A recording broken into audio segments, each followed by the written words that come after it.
Прошло несколько месяцев с момента последнего видео. И что за это время произошло? А по сути ничего. Рутина. Из регулярных действий это вытираю стекла. У меня есть магнитный хороший скребок.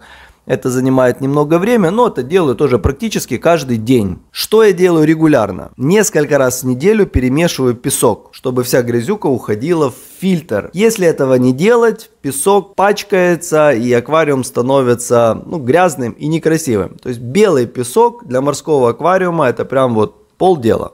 Губку приходится мыть несколько раз в неделю или проще просто выкинуть синтепон и поставить новый, как делаю я.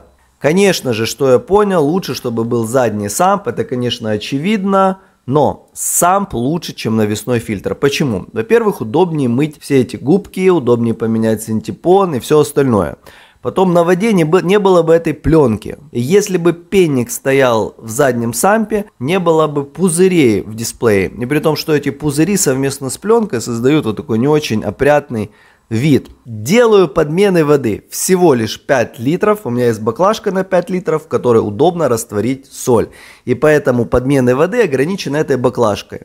Подмены делаю нерегулярно, несколько раз в месяц, возможно 2, возможно 3. Иногда бывает 1.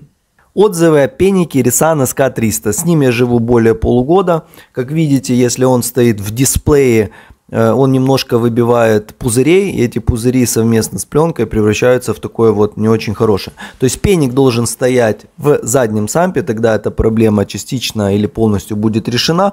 Но пенник нормально работает, он нормально выбивает достаточно сухую пену. То есть я его работой полностью доволен. Единственное, что когда он стоит в дисплее, кроме того, что пузыри, еще если ты немножко подымешь муть и не дай бог какая-то песчиночка попадет в забор, его подклинивает. И несколько раз мне приходилось его доставать из воды, разбирать, прочищать вот этот ротор, куда попадают песчинки с песком. То есть пеннику нужно стоять в заднем сампе. А так очень достойный вариант для бюджетного аквариума. Регулярно, не реже одного раза в неделю я меряю фосфат, нитрат и карбонатку и соленость. Купил тесты Солиферт. Регулярно это делаю, потому что фосфат и нитрат в воде постоянно стремится в ноль. И как только я не успеваю налить фосфат-нитрат, появляются какие-то циано, пленки, пузыри и так далее и тому подобное, что мне не очень нравится. Купил в интернет-магазине порошки на сайте для пресных аквариумов, сделал растворы NO3, PO4 и руками лью. То есть это не совсем правильный вариант, не делайте так, покупайте специализированную химию, но так как аквариум бюджетный, я на него решил тратить минимум сил и минимум денег, поэтому делаю так, пока все хорошо. В принципе и дальше будет все хорошо. О кораллах. У меня был красивейший лобофитум, он не хотел ни цвести, ни пахнуть, я отдал его доброму человеку. В его аквариум, дай бог, там ему будет лучше.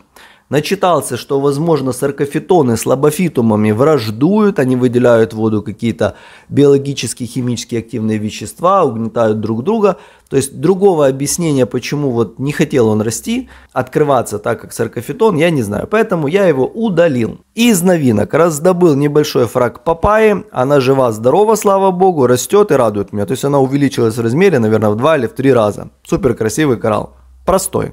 Из кораллов сейчас саркофитоны, 2 вида бриариумов, папайя и горгонария, такая обычная, тонкая. Планирую еще один вид горгонарии, такой толстый. Наверное, на этом с кораллами я остановлюсь. Пусть растут эти.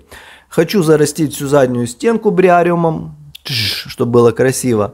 Боковые стенки хочу зарасти бриариумом. И потом в дальнейшем вместо песка хочу, чтобы заросло и дно. То есть будет такой бриариумный рай.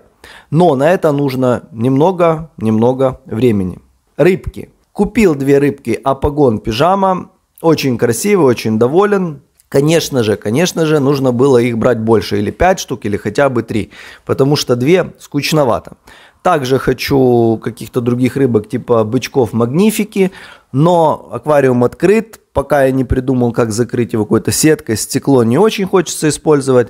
Поэтому пока рыбки на паузе. Но хочу рыбок, потому что, во-первых, с ними аквариум живее и красивее становится, а во-вторых, будет источник дополнительного фосфата, нитрата.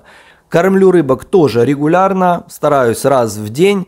кормлю замороженной артемией где-то полкубика на этих 4 рыбок и несколько улиточек. Итак, выводы. С минимальными затратами и минимальным количеством времени можно содержать простой морской аквариум с простыми кораллами. Здесь нет ничего сложного.